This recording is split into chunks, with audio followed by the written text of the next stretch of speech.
അങ്ങനെ ജമാഅത്തെ ഇസ്ലാമിയുടെ പൂച്ച് പുറത്തായി. ഇനി പ്രതിപക്ഷ നേതാവ് വി ഡി സതീശൻ എന്തു പറയും എന്നാണ് ഞാൻ ഉറ്റുനോക്കുന്നത്. കാരണം അദ്ദേഹം മാധ്യമങ്ങളോട് മുമ്പ് പറഞ്ഞത് ജമാഅത്തെ ഇസ്ലാമിക്ക് ഇപ്പോൾ മതരാഷ്ട്രവാദമൊന്നുമില്ല, അവർ ജനാധിപത്യ പ്രക്രിയയോട് ഇഴുകിച്ചേർന്നിരിക്കുന്നു.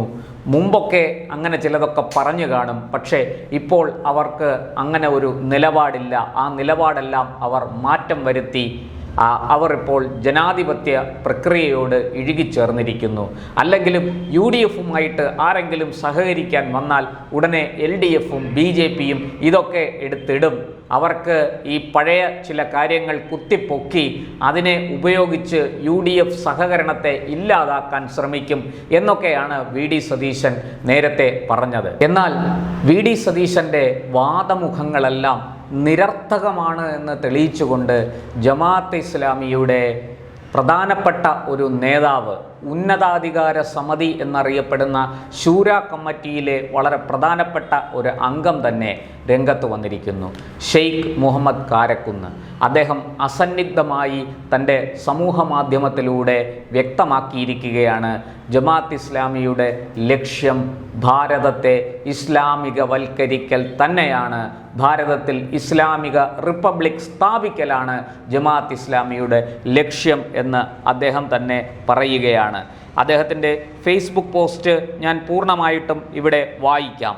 ആ ഫേസ്ബുക്ക് പോസ്റ്റ് മൊത്തം കേട്ട് കഴിയുമ്പോൾ പ്രേക്ഷകർക്ക് മനസ്സിലാകും എന്താണ് ജമാഅത്ത് ഇസ്ലാമി ഉദ്ദേശിക്കുന്നതെന്നും വി ഡി സതീശൻ അവിടെ വഞ്ചിക്കപ്പെട്ടിരിക്കുകയാണ് എന്നും, അല്ലെങ്കിൽ കേരളത്തിലെ ജനങ്ങൾ, യു ഡി എഫിന് വോട്ട് ചെയ്യുന്ന ജനങ്ങൾ വഞ്ചിക്കപ്പെടുകയാണ് എന്നും നമുക്ക് മനസ്സിലാകും. എന്തായാലും ഈ ജമാഅത്ത് ഇസ്ലാമിയുടെ ലക്ഷ്യം വ്യക്തമാക്കിയ അദ്ദേഹം വ്യക്തമായി പറയുന്നു, മതരാഷ്ട്രവാദം ജമാഅത്തെ ഇസ്ലാമി ഉപേക്ഷിച്ചിട്ടില്ല. അതായത് അദ്ദേഹത്തിൻ്റെ വാക്കുകളാണ്, ഇസ്ലാമിക റിപ്പബ്ലിക്കിനെ സത്യവിശ്വാസികൾ തള്ളിപ്പറയരുത്. പ്രവാചകനാണ് ഇസ്ലാമിക റിപ്പബ്ലിക്കിൻ്റെ സ്ഥാപകൻ.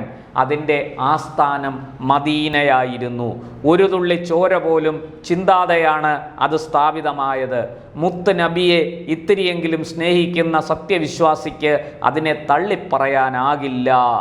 ഷെയ്ഖ് മുഹമ്മദ് കാരക്കുന്ന് ഫേസ്ബുക്ക് കുറിപ്പിൽ പറയുന്നു.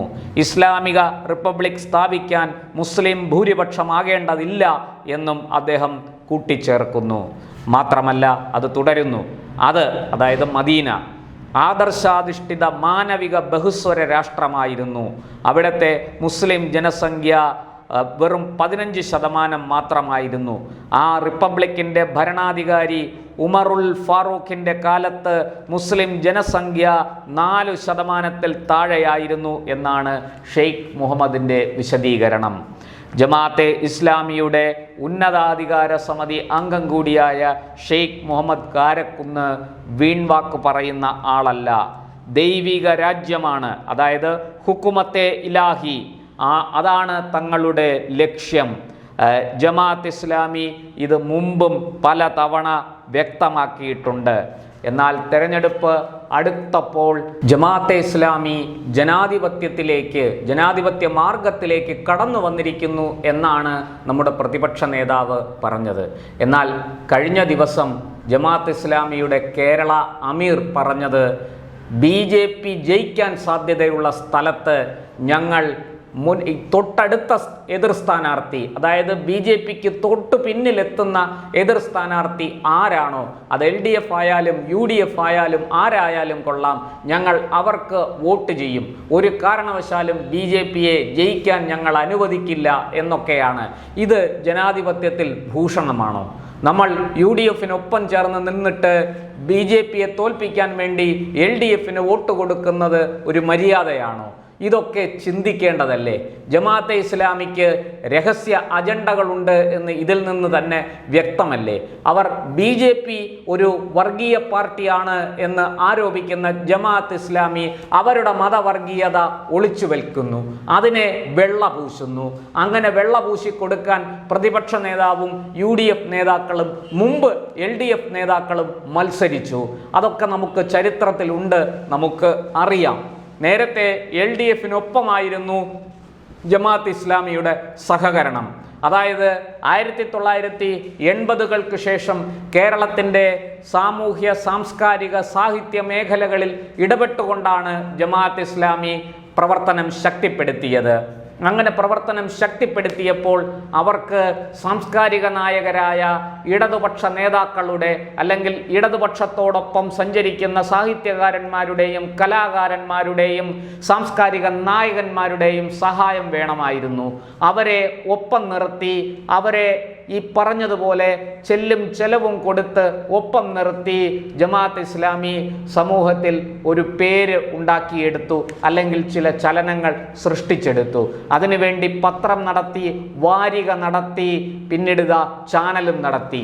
മൗദൂദിയുടെ മതരാഷ്ട്രവാദത്തിന് കുടപിടിക്കാൻ ഇവരെ എല്ലാം നല്ലവണ്ണം ഉപയോഗിച്ചു.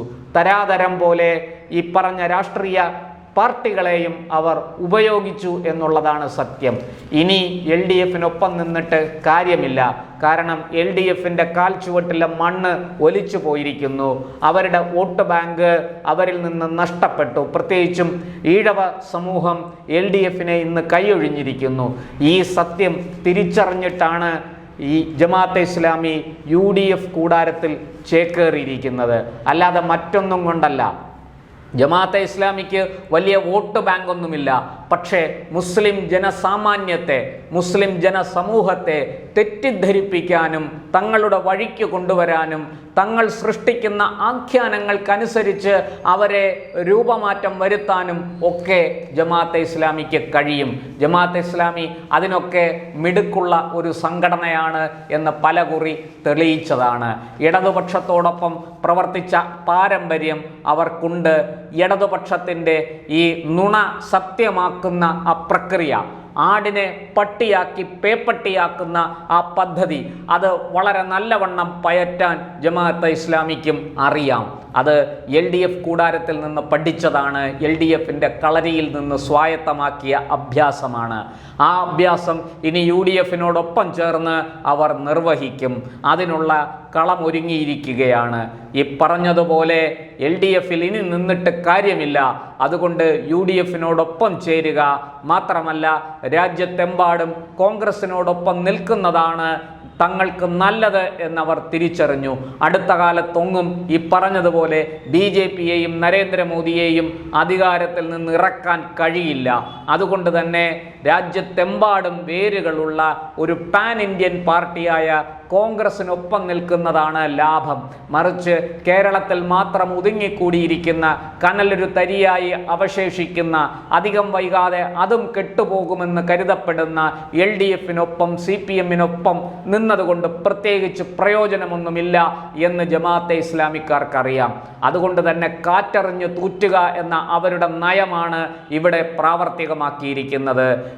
തരം പോലെ LDFനെ വിട്ട് UDF കൂടാരത്തിലേക്ക് ചേക്കേറി. ഇനി നാളെ UDF തകർന്നാൽ മറ്റേതെങ്കിലും ഒരു കൂടാരത്തിലേക്ക് അവർ ചേക്കേറുമെന്ന് വ്യക്തമാണ്. വേണമെങ്കിൽ BJPക്കൊപ്പവും ചേരും. കാര്യം കാണാൻ ആരുടെ കാലും പിടിക്കും. അതിനൊന്നും അവർക്ക് മടിയില്ല. അതുകൊണ്ട് തന്നെ ഇപ്പോഴത്തെ ഈ മാറ്റങ്ങളെക്കുറിച്ചൊന്നുമല്ല, അടിസ്ഥാനപരമായിട്ട് അവർ ലക്ഷ്യം വയ്ക്കുന്നത് എന്താണ് എന്നുള്ളതിനെക്കുറിച്ചാണ് നാം ചർച്ച ചെയ്യേണ്ടത്. മതരാഷ്ട്രവാദം എന്ന മൗദൂദിയൻ സിദ്ധാന്തത്തിൽ നിന്ന്, മൗദൂദി ചൂണ്ടിക്കാണിച്ചു കൊടുത്ത ദർശനത്തിൽ നിന്ന്, മൗദൂദി ലക്ഷ്യം വെച്ചതിൽ നിന്ന് അവർ അണുവിട പിന്മാറിയിട്ടില്ല. അതിനി VD സതീശനല്ല, ഇനി ഏത് കോൺഗ്രസ് നേതാവ് വന്ന് വെളുപ്പിച്ചാലും ശരി, ഈ നീലച്ചായത്തിൽ വീണ കുറുക്കനെ പോലെ അവരുടെ യാഥാർത്ഥ്യം ഇടയ്ക്കിടെ പുറത്തു വന്നുകൊണ്ടിരിക്കും. ഈ നീലച്ചായത്തിൽ വീണ കുറുക്കൻ നിലാവുദിച്ചപ്പോൾ ഓരിയിട്ടത് നമുക്കറിയാം. ആ കഥ നമ്മൾ കേട്ടിട്ടുണ്ട്.